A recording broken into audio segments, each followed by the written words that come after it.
7, 6, 5, 4, 3, 2, 1. You'll never have the sacred stone.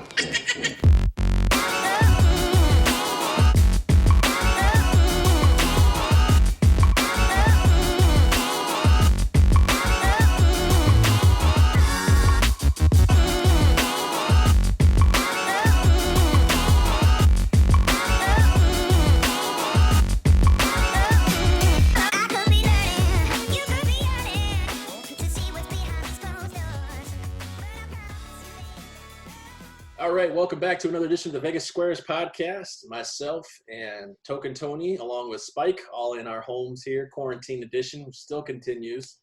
Token Tony's back for a second episode. I didn't think we'd get him. What's up, Token? Not much. Just been chilling around, been walking outside a lot and all that. So you're in the same place we left you last time. Right in the corner, yeah. Literally. Spike's missed a job. How's the job going? I'm jealous. Yeah, well, yeah, you shouldn't be. I don't know about that. It's work from home. It's fine. I've actually been, for this organization that I'm with now, I've been working for them from home longer than I was actually in the office. So it's been a little strange, a little weird transition for me. But it's fine. Kind of got fucked over at the end of last week, but that's another story for another podcast. Fair enough. We might have to record a separate podcast for that. Yeah, we should. For me, I would be interested in hearing about personal, I enjoy hearing the personal tales of people, but it probably doesn't have a good place on a sports betting or sports podcast. So no, but the beauty of Zoom meeting is you can create podcasts about any fucking thing you want. That is true. So yeah, if anybody wants to hear my misery at work, then we'll fire up a special edition or something. Well, they all heard your stories on 2+2. That's how we met. That is true. This is a new one, though, and I haven't posted on 2+2 yet. Fair enough. Well, maybe we'll set up a separate podcast, Vegas Stories by Spike. All right. I dig it. All right. Well, the Vegas Squares podcast is sponsored by 12 Ounce Sports Network. You can catch all of ours and everyone's content on 12ozsportsradio.com. And we are also sponsored by SeatGiant.com. Promo code 12OZSports for your discounted sporting event, concert, and theater tickets. We are also finalizing up a deal with a new sponsor, Fat T's Barbecue, in the Albuquerque, New Mexico area. So if you are in or near the Albuquerque area, absolutely. Check out Fat T's Barbecue. They've got everything from brisket to ribs to pork shoulders. The sides are really what does the icing on the cake. They've got mac and cheese, green beans. It's a guy I used to work with, real good dudes, doing great things for the frontline first responders out in New Mexico right now. So we're happy to have them aboard. And if you're ever in the Albuquerque area, they're working on nationwide shipping and delivery. So fingers crossed for that. But if you're in the Albuquerque area, please stop by and support Fat T's Barbecue. Dude, I love Albuquerque. I went there once. Absolutely adore that city. Well, if you are in the Albuquerque area, Spike or anyone else who's listening to the podcast, please mention that the Vegas Square sent you. We would love to continue our collaboration with Fat T's Barbecue. Great guy. I know one of the owners. And again, happy to help out any way we can. The fact that he's feeding the front line, and he has been for over a month now, is just nothing short of remarkable. So again, support them if and when you can. All right, so in this podcast, we're going to be talking about the NFL. There's 3 very important decisions that have been made this week. We'll start with the first one. Some people think it's a head scratcher. Some people think it's a great, great move. Andy Dalton is a new Dallas Cowboy. He has signed a 1-year deal with a $3 million base salary with incentives that could be worth up to $7 million to effectively start the season as Dak Prescott's backup. Yeah, and I think that's kind of the advantage of having such a team-friendly deal, that it is incentive-laden for a backup, which means the incentives are almost certainly not going to get hit, so it's really not a massive cost for this team. And if he is hitting the incentives, that probably means Dak Prescott either sucked or got hurt, which means they needed somebody to step in, and if Dalton's able to do that and do that effectively, then they're probably happy to pay him. Yeah, exactly. And if you can get production out of that, similar to Dak Prescott, $7 million seems like a deal. And Token, Dak Prescott's contract situation has been the soap opera of the Dallas Cowboys for over a year now. Yeah, exactly. And I mean, I'm sure that continues throughout the entire regular season, including the next following off season as well. So, I mean, even if they're thinking about moving on from him, I mean, Dalton might not be the best answer, but if they get him for a reasonable price, I mean, they're likely to build around him. Yeah, I mean, you've got the talent there. Like we talked about, Amari Cooper's coming back. Michael Gallup is starting to establish himself as the number 2 receiver. And they just drafted CeeDee Lamb to go along with maybe the best workhorse running back in the NFL right now. It's not that Dak Prescott isn't a good quarterback, but, I mean, you talk about a guy who's already turned down $35 million. So you've got to bring in somebody that is a super insurance policy. I mean, at $3 million, this could end up being a fantastic move by Jerry Jones, who we haven't said those words about him a lot in the last 10 years. I don't think Andy Dalton is the future, but who's the most popular position, Spike, on any team? Oh, it's always the quarterback. It's always the backup quarterback. Yeah, well, yes. I thought it was the punter. Yeah, not quite. But fun fact, Andy Dalton is the only player in NFL history to start one season 8-0 and start another season 0-8. Hey. Interesting stat. That's impressive. So let's focus on the positive and say he was able to guide a team to 8-0, and that's not easy to do either. No. I don't think the Lions ever started a season 8-0 in their whole history. But they have started a season 0-8. Yeah, a few. And then finished the season 0-8 as well. Yeah. For Dalton, he's from he played at TCU, which is in Fort Worth, which is basically Dallas. So he lives in the Dallas area. So not having to move his family during the coronavirus pandemic has got to be huge for him. It may have been a contributing factor into why he signed there, because Dalton had probably had some offers to be a starting quarterback, which is why a lot of people see this move as very surprising. I mean, you could have argued he could have gone to Jacksonville. He could have gone to New England. He could have gone to a number of places, and maybe even Miami if they weren't ready to put Tua in. He could have competed for a starting job at a lot of places. I have to imagine he's QB2 no matter what to start the season unless Dak Prescott is injured. Yeah, I mean, which the Cowboys desperately probably don't want at this point to have him on the bench on week 1, but as long as they're putting up some W's, I mean. Now, Token, you and I had a bet on Cam Newton and Andy Dalton on who would be signed first. I said Dalton, although I did not see this team signing Andy Dalton. I did not see this team signing him either, but I don't think it's a bad move by them. Did any of the pundits say that they saw Dallas signing him? Because I didn't think they were even in the market for a name. I figured they'd be out there trying to grab somebody, a perennial second stringer, third stringer, the scout team type guy that everybody kind of forgot about after his college career. Which begs the question, because this isn't the first person we've seen who we expected to compete for a starting job sign as a guaranteed backup almost. I mean, Jameis Winston just did this last week, a 1-year, $1 million deal to basically be the backup in New Orleans, and who knows the situation with him and Taysom Hill.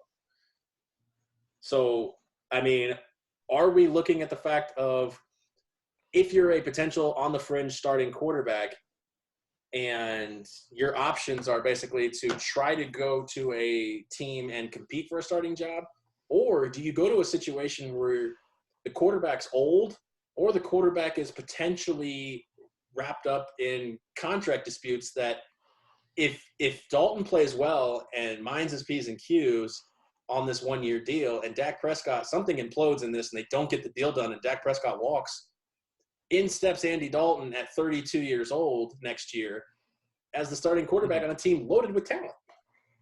Yeah, and they probably give him for maybe a little more than half of Dak's probably asking price. So, oh shit, they probably get him for. They could probably, with him being able to stay in Dallas area with his family, not uproot his life. I'm willing to bet with no state income tax, they could get Andy Dalton for $10 million. I was thinking more. I was thinking 15 to 20. I don't see why you have to offer him that. I mean, yeah, but he has if he doesn't play at all this year, he has no leverage to you want to stay in Dallas. When we were on the podcast with Ken talking hockey, Spike, when he talked about playing hardball with Ryan Reeves, he may be able to play hardball with Andy Dalton. Hey, you want to stay in Dallas, keep your family here, grow old, raise kids, finish out your career. Here it is, 4 years, $45 million. Yeah, and they may not even have to be that strict. They can make it, like they did with this one, just make it very incentive laden. Just say, we'll give you a base salary of, 7, but it can be worth up to 15 if you throw for X number of yards, Y number of touchdowns. Incentive-based contract. Yeah, exactly. Just give him the opportunity to prove himself over a number of years, especially if Dak decides that he wants to walk. Helps Dallas in the contract talks with Dak because they can say, if you want to stay in Dallas, then, you don't have to take a hometown discount, but you can't go crazy. And if you do decide to go crazy, we're happy to move on with option number 2. In terms of the hierarchy of quarterbacks, Spike, where do you put Dak Prescott? You don't have to give an exact number. Let's just say there's 32 teams, top 10, top 20, top 32. Top half easily. I'm trying top 10. Probably yes. Yeah, I think he squeaks into the top 10. Statistics alone, because it seems like he has trouble. And again, he's going into his 5th year, I think. So we're looking at a guy who statistically has been solid, and the first few years was winning games. Last year in a division that was wide open for them, with 2 teams basically punting the season from week 1, and the Eagles trying everything they could to punt theirs, Dallas gave them the division. Yeah. I just, at least from a winning standpoint, I don't see Dak Prescott progressing. No. Especially in the weak division that they play in. At least last year they were very weak. Yeah. Yeah, I don't know. I still think statistically, I think my feeling has always been that Dak Prescott has, for better or worse, succeeded and put up numbers in spite of his head coach being what's his name, Red Rock, or Jason Garrett. Yeah, Jason Garrett, the flaming carrot there. If now that he is gone, I'm very curious to see how he does under Mike McCarthy and how he is able to produce, what kind of offense he's put together. And one thing I don't know, keeping Kellen Moore as the OC or quarterbacks coach, or correct. Okay, so at least there's a little bit of continuity there. So I think that's going to help.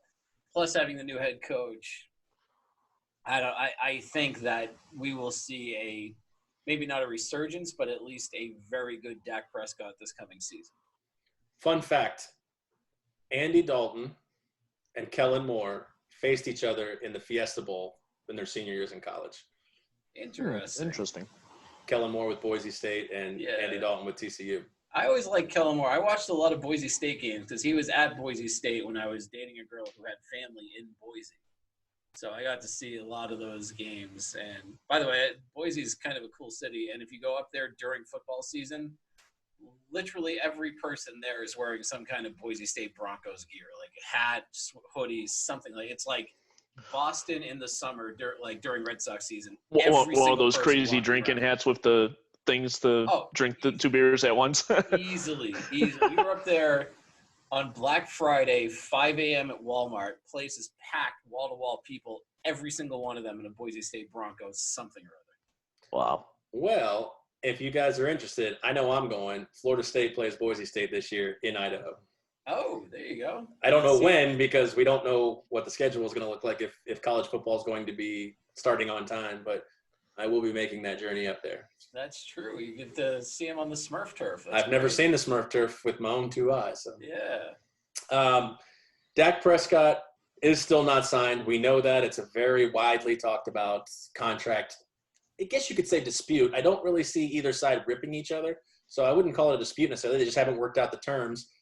Des Bryant decided to insert his opinion to the fold, and Says nothing against Andy Dalton because I think he's a great player, but the Cowboys are extremely out of line with this signing. ... Pay Dak ... I watched the Cowboys pay Tony Tony once without a winning record, assuming obviously you're talking about Tony Romo. I guess the Cowboys view the QB position as a plug and play because of the dominant offensive line. Oof. I mean, look, Des Bryant on Twitter is obviously not, the news, but he still continuously badmouths the Dallas Cowboys time and time again. You have to at least listen to what he says. I don't know. I don't know what to think of it. I think this is a great signing by the Dallas Cowboys. I don't see what's wrong with it. At the end of the day, you're there to win football games. And Dak Prescott, I believe, is the number one quarterback. And if he decides to bet on himself this year, which it sounds like he's going to do, and he succeeds, he's going to set his own market. But right now, Dallas doesn't know what they're going to do in the future. They know what they have this year.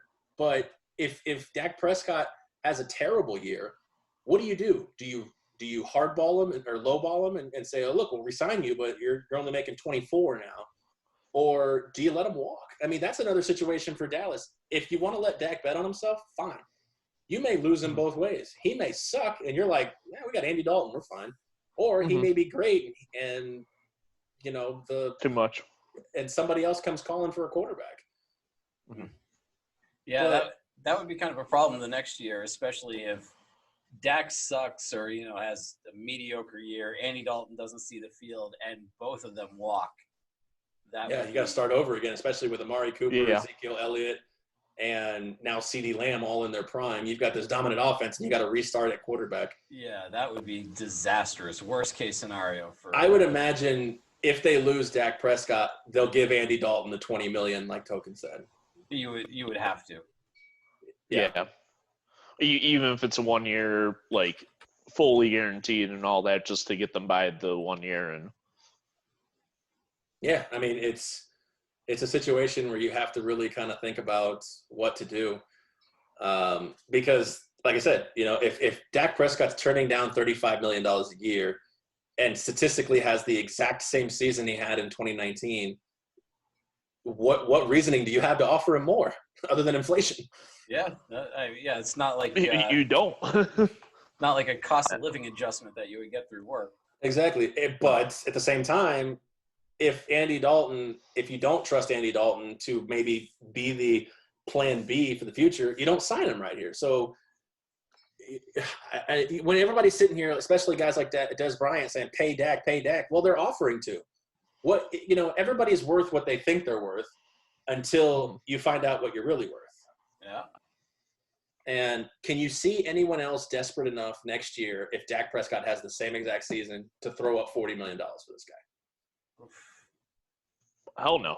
Not even close. And the thing is, can anybody with the cap, you could see, okay, maybe we'll talk about this guy in a second, Mitch Trubisky fans out and Nick Foles isn't the answer. Are the Bears going to pony up $40 million for Dak Prescott? No, absolutely not. I mean, who's out there? They play in that weakest probably division in all of NFL right now. And they can barely win games within the division, it seems like. They beat like one team with a winning record last year. Yeah. With all that talent. With a top 3 offensive line on top of it. Mm-hmm. I mean, I'm looking at it. Okay, who next year would and I'm talking about from 0.01% chance all the way to, as 100%. Arizona's not offering it to him. Baltimore's not. Buffalo's not. Carolina's probably going to stick with Bridgewater for at least 2 years. So you're looking at Atlanta, Chicago, maybe Cleveland, Detroit, Houston. Maybe. A lot of people seem to think that Watson's out of Houston after this. I'm sorry, not Houston, Indianapolis. But yeah, maybe Houston if Watson leaves too. Yeah. I meant Indianapolis. I was looking at Indianapolis. I said Houston for some reason. Yeah. The Raiders, the Patriots, which there's zero chance he's offering Dak Prescott $40 million. No. Kraft doesn't pay people. No.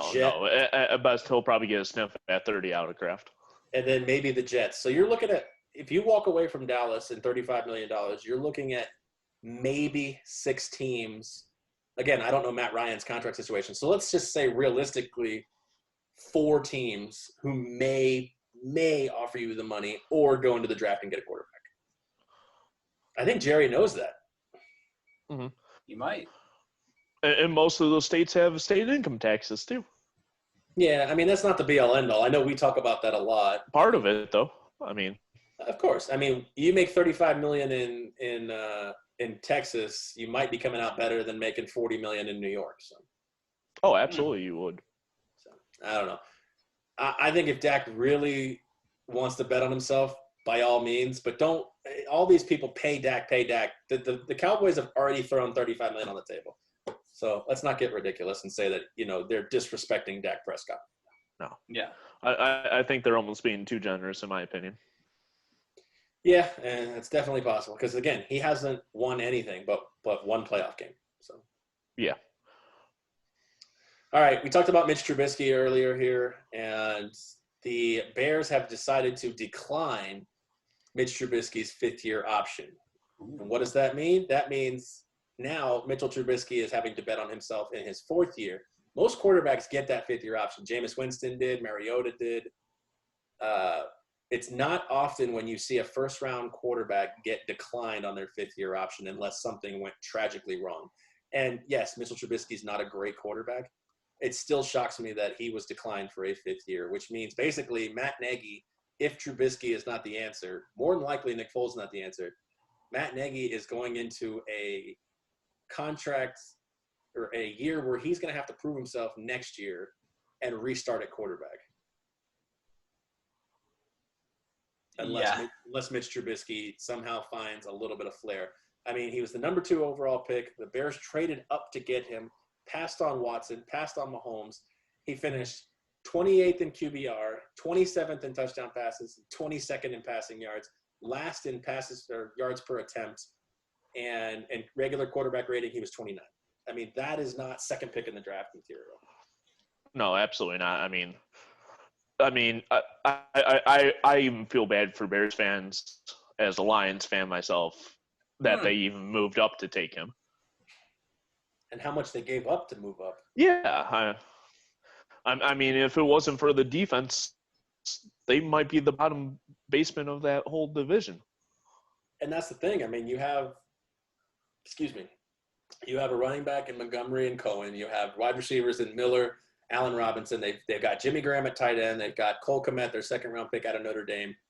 So he's going to have weapons to be there. It's just every time I watch Mitchell Trubisky play, he can't hit a guy standing 10 yards away from him. No, he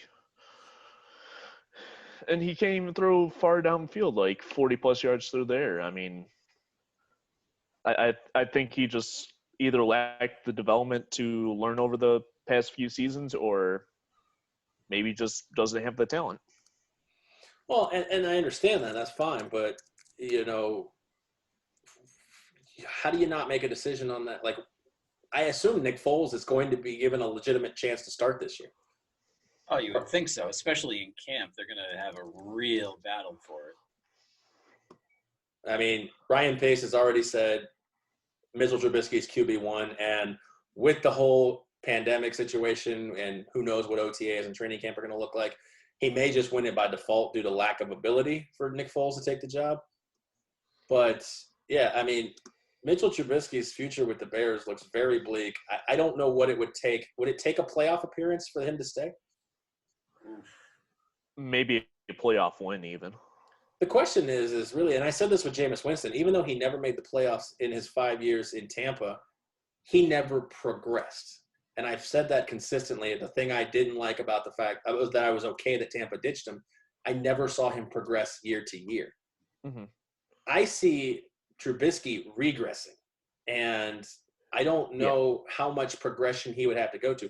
I mean, the first year, his rookie year, his first full season as a starter in 2018, he passed for 3,200 yards, 24 touchdowns, 12 picks, and rushed for 500 yards and 3 touchdowns. Yeah. If he can get back to that, now what do you do? I mean, you're declining an option on him. So what happens basically with a 5th-year option is you can do what they did and decline it, or you can accept it. And then usually what happens is in a 5th-year option, you either give the guy a chance or he's easily tradable because his contract is still relatively affordable. When you're declining it now, if you're going to give Mitchell Trubisky the job, he basically, if he's a stud next year and the Bears go 12-4, we might be looking at Dak Prescott again, $35-40 million. It's just the way the market sets itself. Yeah. Oh, God. Which I thought getting Stafford at $29 million was pretty bad. I mean, Getting look at all the Trubisky at 35. Look at all the next guys to get paid. It's that draft class: Trubisky, Mahomes, Watson, and Prescott. These are all the next guys to get paid. Mahomes isn't setting the market because he will be paid higher than everyone. Mm-hmm. Yep. So the Chiefs aren't worried about what to pay Pat Mahomes. But the other 3 guys are setting the market, just like you said. I mean, Bill O'Brien might just be dumb enough to ship Deshaun Watson out of town.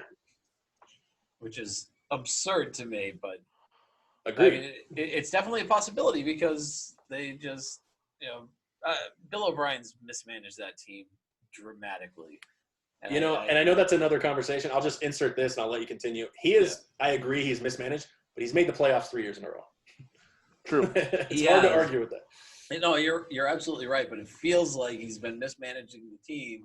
Agreed. And not caring about the future, which the fact that he's able to bring the team to the playoffs is more about his coaching ability, but I think his front office and his GM sense and his GM acumen is just way off base.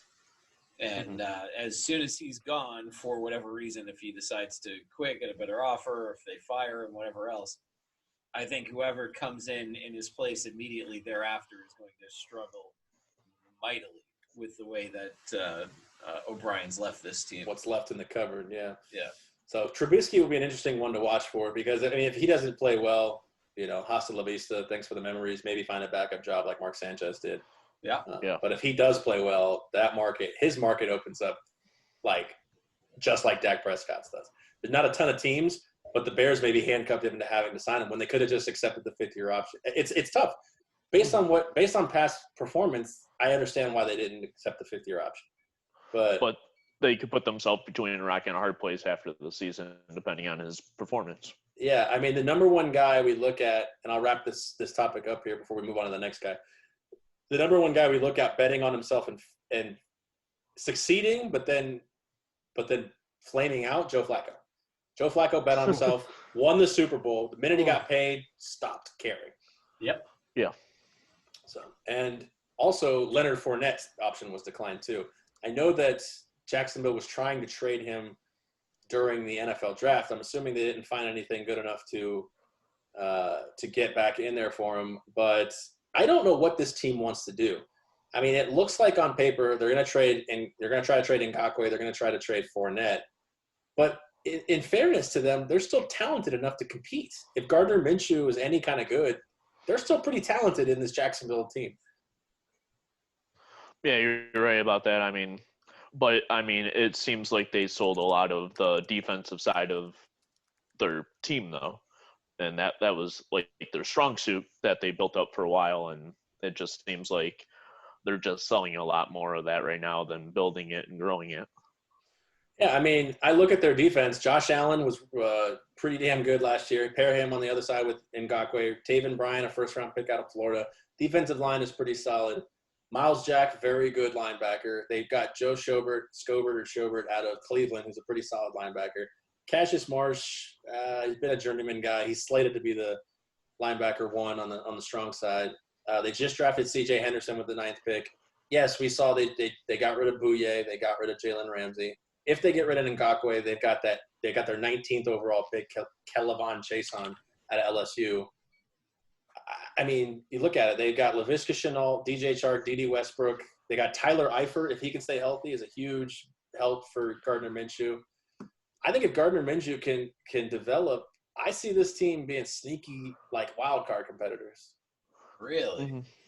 If Gardner Minshew gets better, I mean, he in that division. Yeah, I mean, the Colts. Do you really trust Phillip Rivers? No. More than I trust Minshew over a full season, absolutely. Of course, you trust. Again, I'm saying Gardner Minshew has to get better. I'm not saying you can get rookie Gardner Minshew. If Gardner Minshew gets better, they keep Fournette, and they picked up Chris Thompson from the Redskins.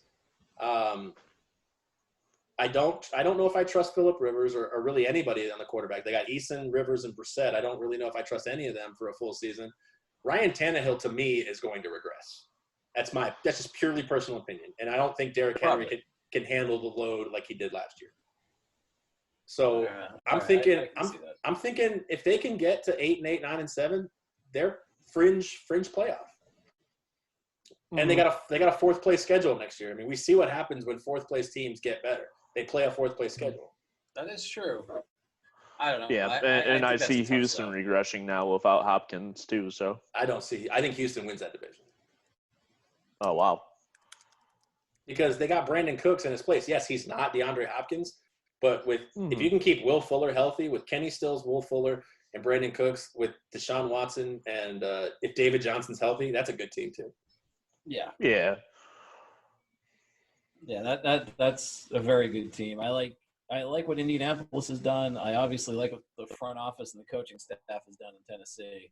I just think that leaves Jacksonville in a really bad place to really have to get up there, because I know that you're saying 8-8, 9-7 puts them in wild card contention. Maybe, but I would be surprised if 8-8 is good enough for third in this division. I just think that these guys are going to beat the hell out of each other, and then the rest of their schedule, I think that the AFC South is going to be mightily good this year. The Jaguars' win total is 5.5 plus 120 for the over. I would take the over. There you go. All right, actually, shit. Do I have money in William? Here's the question: if I bust out of money on William Hill, how do I reload during the lockdown? Because none of the places where I can reload. I think 7-Eleven. 7-Eleven, yeah. 7-Eleven. Oh, 7-Eleven has it? Yeah. What they do is you give the money to the cashier. You give the money to the cashier, and it's like a Western Union transaction to William Hill, and puts it on or something like that. So. Good, because I've only got like $20 left in the account. It's more than me right now. Oh, Jesus Christ, token.